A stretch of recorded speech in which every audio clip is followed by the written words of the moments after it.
Easter is almost here and it's time to get our front door ready. Today I'm going to show you how easy it is to make a Easter egg front door wreath.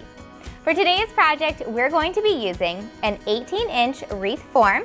You can choose any size you would like, but I chose 18 inches.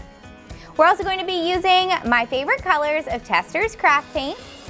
We're going to be using a Testors craft leafing pen in gold. You're going to need 10 styrofoam eggs. We've got a couple different colors of rickrack, as well as an assortment of brushes, a craft knife, a spouncer, a scissor, and we're also going to need floral wire, ribbon, hot glue or industrial glue, and a wire cutter. All right, are you ready? Let's get started.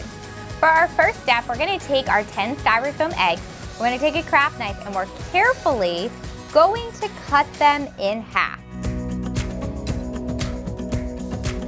Do this with all 10 eggs. Next, we're going to paint all of our styrofoam eggs a solid color. While the eggs are drying, go ahead and paint your wreath form. Once your eggs are dry, have fun decorating them. You can use your spouncer to create dots, and you may need to stamp over them twice. Also use things like rickrack, and you can even write your name with that gold leafing marker and draw flowers with the tip of your brush. While our eggs are drying for the last time, we're gonna make our bow. So what I did was I just folded my bows over and over again in two different groups. You can choose to do one or two colors of ribbon.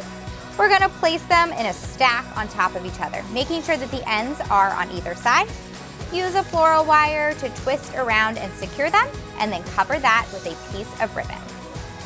Last but not least, let's lay out our wreath. Decide where you like your bow, and lay out your eggs. Once everything is spaced accordingly, you'll go ahead and use your hot glue or your industrial glue to secure the eggs and the bow to the wreath. I love how the wreath turned out. Such an easy and simple way to get your door ready for Easter. Make sure that you follow me over at CraftBox Girls and on craftboxgirls.com for more of my favorite projects using Testors craft acrylic paints and other products. All right, that's it for today. I'm gonna go hang this on my door. Happy Easter, friends.